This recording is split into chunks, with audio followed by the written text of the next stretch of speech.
નમસ્કાર દોસ્તો, અત્યારના તાજા અને સૌથી મોટા સમાચારમાં સૌપ્રથમ વાત કરીશું પહેલગામ બાદ ગુજરાત ઉપર જોખમ, સીએમની ઉચ્ચ સ્તરીય બેઠકનું આયોજન. ગાંધીનગર ખાતે મિત્રો ઉચ્ચ સ્તરીય બેઠકનું આયોજન કરવામાં આવ્યું હતું. નાગરિકોના મોત અને હાઈ એલર્ટ જાહેર કરવામાં આવતા તમામ ઉચ્ચ અધિકારીઓની બેઠક બોલાવવામાં આવી હતી. મુખ્ય સચિવથી માંડીને રાહત કમિશનર ઉપરાંત રાજ્ય પોલીસ વડા પણ બેઠકમાં હાજર હતા. આ ઉપરાંત શહેરના તમામ કમિશનર અને જિલ્લા એસપી પણ વિડીયો કોન્ફરન્સિંગ દ્વારા આ બેઠકમાં જોડાવાનું આયોજન હતું. મિત્રો, અન્ય મહત્વના સમાચારની વાત કરીએ તો એલર્ટ એલર્ટ. પહેલગામમાં થયેલા આતંકી હુમલાની વિશ્વભરમાં ચર્ચાઓ થઈ રહી છે. હવે પાકિસ્તાને પહેલાથી જ હાઈ એલર્ટ જાહેર કર્યાનું સામે આવી ગયું છે. પાકિસ્તાને થલ વાયુસેનાને એલર્ટ કરી દીધા છે મિત્રો. સાથે તમામ ફોરવર્ડ બેઝને એલઓસી પર એલર્ટ કરાયા છે. મિત્રો, મહત્વનું છે કે પેટ્રોલિંગ પાર્ટીને બેઝ ઉપર રહેવા માટે આદેશ અપાયો છે. તેમજ પાકિસ્તાની સેનાની 10 કોર્પમાં સૈનિકોની સંખ્યા પણ વધારી દેવામાં આવી છે. આ આતંકી હુમલાનો જ ભારત શું જવાબ આપશે તેની ઉપર અત્યારે સૌની નજર જોવા મળી છે. મિત્રો, અન્ય મહત્વના સમાચારની વાત કરીએ તો ગુજરાતમાં એલર્ટ. પહેલગામમાં થયેલા આતંકી હુમલાના પડઘા મિત્રો ગુજરાતમાં પડ્યા છે. આ હુમલાને લઈને ગુજરાતમાં પણ એલર્ટ આપવામાં આવ્યું છે. દ્વારકા, સોમનાથ અને અંબાજીની સુરક્ષામાં વધારો કરવામાં આવ્યો છે.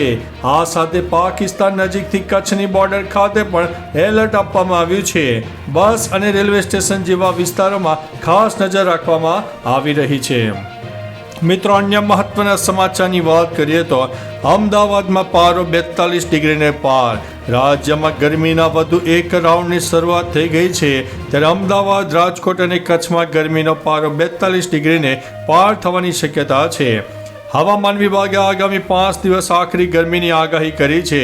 મંગળવારે પણ રાજ્યના 10 શહેરોમાં તાપમાનનો પારો 40 ડિગ્રીને પાર પહોંચ્યો હતો.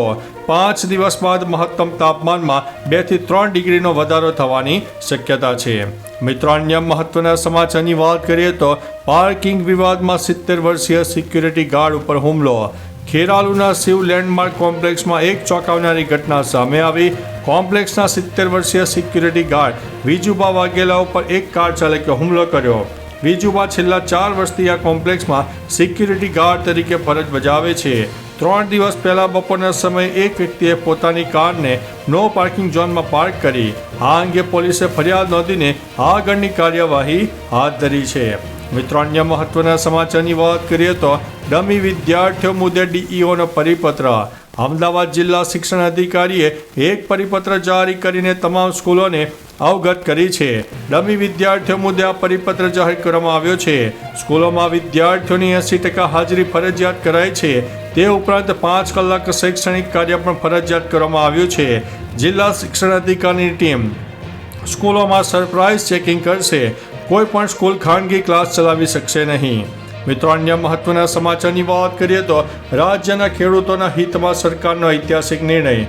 ગુજરાતના ખેડૂતોને પડતી મુશ્કેલીઓ અને તેમની માંગણીઓને ધ્યાનમાં લઈને રાજ્ય સરકારે ખેડૂતોને ખેતી વિષયક વીજ જોડાણ વધુ સરળતાથી પૂરા પાડવા ઉર્જા મંત્રી કનુ દેસાઈએ ખેડૂતોના હિતમાં એક મહત્વપૂર્ણ નિર્ણય લીધો છે. 7 બારના ઉતારામાં એક કરતાં વધારે સહમાલિકના નામ હોય તો દરેક સહમાલિકને તે સર્વે નંબર અથવા તો જમીનના ક્ષેત્રફળને ધ્યાનમાં લીધા વગર વીજ જોડાણ આપવામાં આવશે. મિત્રો, અન્ય મહત્વના સમાચારની વાત કરીએ તો ભારત અને અમેરિકા વચ્ચે વેપાર કરારની શરતો નક્કી. અમેરિકી ઉપપ્રમુખ જેડી વાન્સે કહ્યું છે કે ભારતના ઇતિહાસની સ્થાપત્યની પ્રાચીન સુંદરતા, ભારતના ઇતિહાસ અને પરંપરાની સમૃદ્ધિથી હું અભિભૂત થયો છું. અમેરિકા અને ભારતે વેપાર વાટાઘાટો માટે વેપાર કરારની શરતોને સત્તાવાર રીતે અંતિમ સ્વરૂપ આપી દીધું છે. રાષ્ટ્રપતિ ટ્રમ્પ અને પીએમ મોદીના વિઝનને સાકાર કરવા તરફ આ એક મહત્વપૂર્ણ પગલું છે. મિત્રો, અન્ય મહત્વના સમાચારની વાત કરીએ તો ભારતમાં ફરીથી કોરોના મૃત્યુ આંક જોવા મળ્યો છે. ભારતમાં ફરી એકવાર કોરોના વાયરસે દસ્તક આપી છે. તેના કારણે એક દર્દીનું મોત પણ થયું છે. મધ્યપ્રદેશના ઇન્દોરમાં 74 વર્ષીય મહિલા અને એક યુવાનનો કોરોના વાયરસ ટેસ્ટ પોઝિટિવ આવ્યો છે. જેના પગલે તેમને અલગ રાખવામાં આવ્યા હતા અને સારવાર શરૂ કરવામાં આવી હતી. સારવાર દરમિયાન મહિલાનું મોત નીપજ્યું છે, જ્યારે યુવકની સારવાર ચાલુ છે. એવું કહેવામાં આવી રહ્યું છે કે મહિલાને કિડનીની બીમારી પણ હતી. મિત્રો, અન્ય મહત્વના સમાચારની વાત કરીએ તો મહેસૂલ વિભાગ હવે ભાડાપટ્ટાની જમીન અને કાયમી કરશે.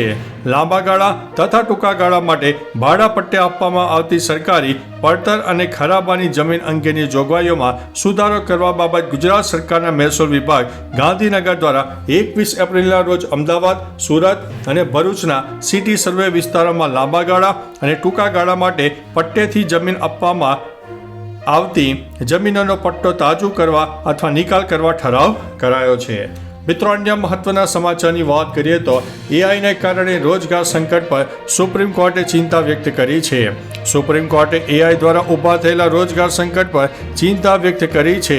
સુપ્રીમ કોર્ટે કહ્યું છે કે અમારી ચિંતા એ છે કે એઆઈને કારણે ડ્રાઈવરોએ તેમની નોકરી ન ગુમાવવી જોઈએ. ભારતમાં ડ્રાઈવરની નોકરી પણ રોજગારનો એક મોટો સ્ત્રોત છે. સુપ્રીમ કોર્ટે એક PILની સુનાવણી દરમિયાન આ વાત કહી હતી, જેમાં સરકારને ઇલેક્ટ્રિક વાહનોની ખરીદીને પ્રોત્સાહન આપવા માટે નીતિ ઘડવાની માંગ પણ કરવામાં આવી છે.